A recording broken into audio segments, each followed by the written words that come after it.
Tonight, Mr. President, President Biden will deliver his first address to a joint session of Congress. I'll be there, and like my fellow Kentuckians watching at home, I'll be curious to hear how the President tries to square his rhetoric with the administration's actions over the past 100 days.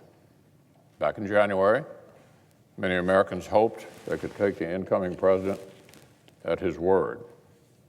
After a year spent beating back an historic pandemic and grappling with civil unrest, President Biden pledged he would be, quote, a president for all Americans, end quote, with plans to repair, restore, and heal. The American people elected a 50-50 Senate, a closely divided House, and a president who preached moderation.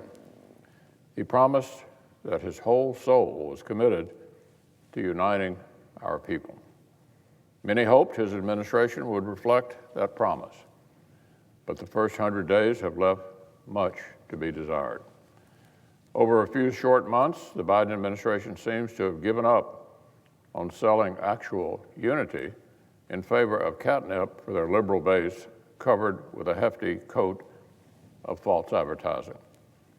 That's how the so-called American Rescue Plan, a grab-bag spending bill that directed less than 10% to vaccines and pandemic health care, was marketed as a COVID-19 relief measure.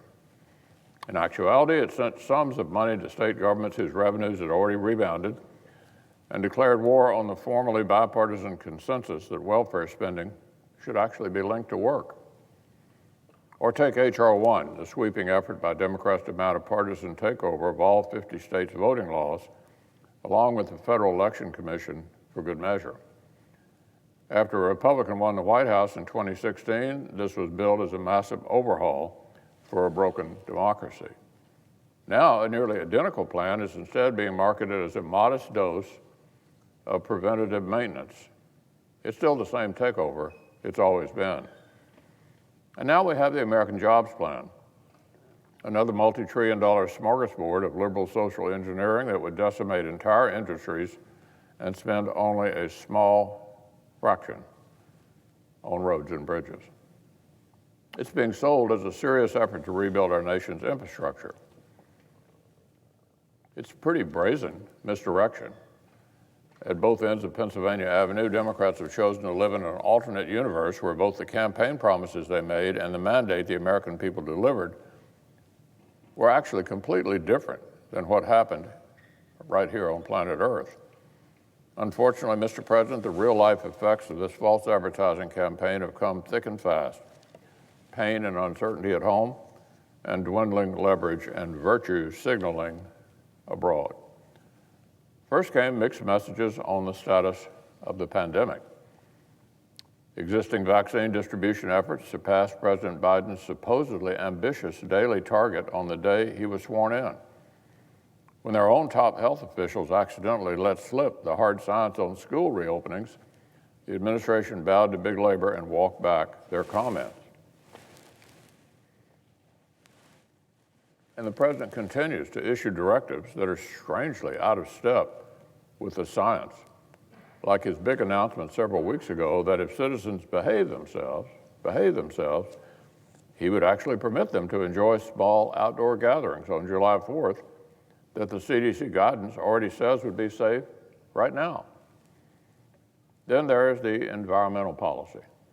On day one, President Biden rushed to cancel a pipeline project that would have employed thousands of Americans and freeze permitting for more safe, reliable domestic energy. He also announced an urgent return to an Obama-era deal that has proven unable to curb the signatories' carbon emissions and unnecessary for the United States to reduce our own. Why would he do that? Because the far left demanded it. In fact, the most radical liberals in Congress have taken credit for the influence of their Green New Deal manifesto over this president's agenda. Meanwhile, Democrats have decidedly avoided taking ownership of the results of their own campaign rhetoric on immigration. Reckless mixed messaging has come home to roost in the form of a humanitarian and security crisis on our southern border. Soaring numbers of migrants are arriving, some wearing Biden campaign shirts, convinced, as one put it, that Biden promised that everything was going to change. Among them are record numbers of unaccompanied children cramped into overflow facilities who become the tragic face of this story. Yet through it all, the White House foremost concern seems to have been to avoid calling this what it is, a crisis. And while broken immigration policy threatens security at our borders, a dangerously misguided foreign policy threatens our safety and standing overseas. Years of carefully assembled multilateral sanctions had created an economic straitjacket around Iran's terrorist state. But in its haste to turn the clocks back to the Obama era, President Biden's negotiators have offered to give up massive portions of this leverage just to get Iran back to a failed nuclear deal. Further east, American forces have been ordered to make a hasty total withdrawal from Afghanistan, to leave coalition partners and vulnerable Afghans high and dry, especially women and girls, to pave the way for Taliban rule and to enable an al-Qaeda resurgence that could again threaten our homeland. And while national security experts are nearly unanimous in urging the administration to focus on competition with Russia and China, the White House has proposed to cut defense spending after inflation and put our armed forces on the back foot. Ignoring the facts, passing the buck, squandering leverage.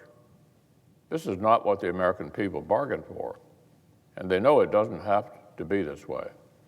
Past presidents and Congresses have found ways to work effectively to make lasting and bipartisan progress on important issues.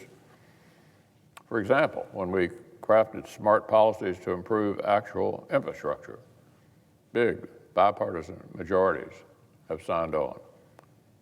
Just last year, when we worked across the aisle on targeted rescue packages to help American families weather a once-in-a-century pandemic, not one of the 5 bills we passed last year earned fewer than 90 votes right here in the Senate.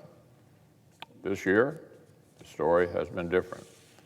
Behind President Biden's familiar face, it's like the most radical Washington Democrats have been handed the keys, and they're trying to speed as far left as they can possibly go before American voters ask for the car back.